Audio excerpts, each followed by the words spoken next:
This video was sponsored by Vikings War of Clans. Vikings War of Clans was inspired by the best strategy and RPG games of the 90s like Age of Empires and Command & Conquer. You'll train your Vikings, build up your army and village, and fight against other players at an insane scale. Over 3 million players in a single event. Do you prefer diplomacy and teamwork? Or maybe you want to dominate and destroy cities or build a massive fortress? You choose your playstyle. Download Vikings for free from my link in the description below and get a special bonus of 200 gold coins and a protective shield. And don't forget to look us up and join our Vikings clan, nicknamed the Infographics Show, spelled as one word. Search for us and we can play together right now. Here on the Infographics Show, we've already discussed the many beliefs of what happens when you die. We also mentioned that some 18% of the United States population might be proof that the spirit lives on when they're revived after dying from a heart attack. But how exactly can this happen, and why? And since they've died and then returned, perhaps they could describe what the afterlife, if it exists, is like.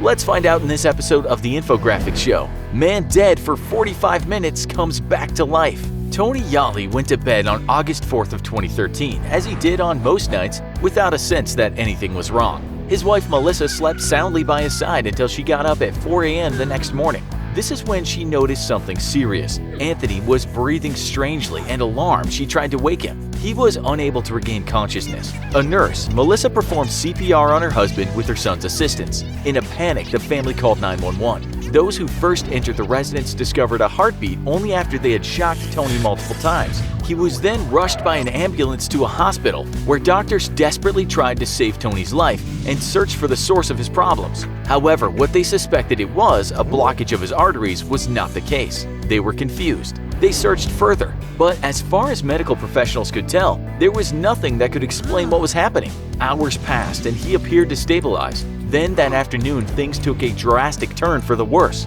Tony's condition rapidly deteriorated and once again became life-threatening, or in technical terms, he coded. The doctors worked through emergency life-saving procedures, but after they had tried all that they could for 45 minutes without signs of life, doctors finally gave up. Tony had completely flatlined and was not breathing. He didn't have any blood pressure or a heartbeat.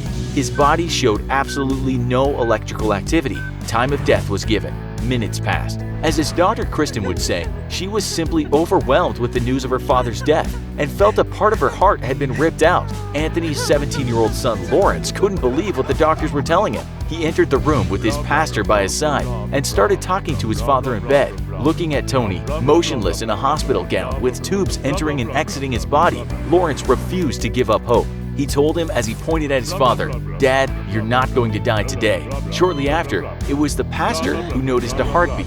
According to Dr. Raja Nazir, a hospital cardiologist, it was far from a normal signal. Instead, it was just the smallest of electrical activity that appeared once or twice each minute. It was the last thing he expected, but all he needed to try once more to save Tony's life. He squeezed a medical bag to elevate blood pressure and worked along with the others on resuscitation measures one more time. Slowly but surely, the heart rate grew stronger and more predictable. In time, it was clear that despite all odds, Tony would live. The doctors at the Kettering Medical Center who had treated Tony could not easily explain what had happened. They had never witnessed someone come back from the dead after they'd flatlined and emergency procedures had stopped for 5 to 7 minutes. However, Michael Sayer, a professor specializing in emergency medicine in Seattle, Washington, had an idea of what had happened based on precedent. Sayer explained that the emergency procedures carried out by the Kettering doctors manually forced oxygen around Tony's body and kept his brain from dying. Beyond this, cooling him may have also helped prevent damage to the tissue of his brain. If a brain is cool, it can last a surprisingly long time without fresh oxygen. In fact, during surgery, circulating blood may be cut off from the brain for more than 7 minutes. Sayer said that no one truly knows why it's possible to do this with no negative effects, but it is. In other words, because of the doctor's efforts and by keeping him cool, Tony's brain was protected, which gave him a chance to make a comeback. However, it has also happened before that while attempting to resuscitate patients, that air gets stuck within their bodies. This causes pressure to mount in the lungs and disrupts blood flowing to the heart.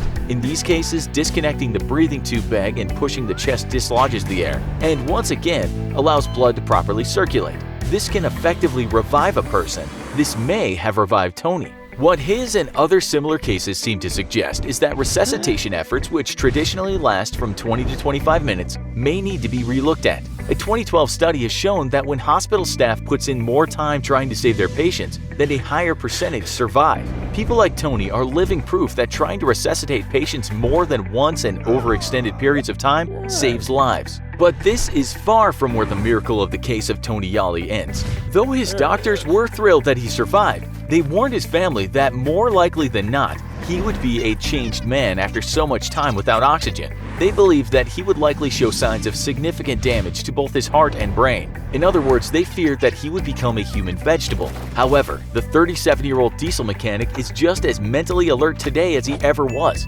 While now he has a pacemaker and a defibrillator, his heart has been ruled healthy and without any damage. This is yet another miracle in addition to the previous one of regaining his life.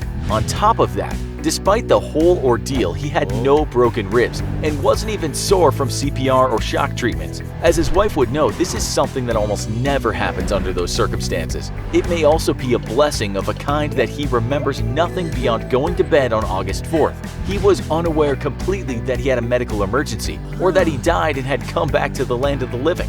That is until his family and doctors convinced him that it happened. Although for the rest of us who wanted to know what he could have experienced in that time, it's only natural that we're a bit disappointed. Tony credits his survival to God. His son and his pastor had started to pray really hard right before his monitors were unplugged. It was after their prayer, along with his son's demands that he would not die, that he first showed some signs of life. However, as we've described before, those who specialize in emergency medicine have a scientific explanation or a theory for what happened.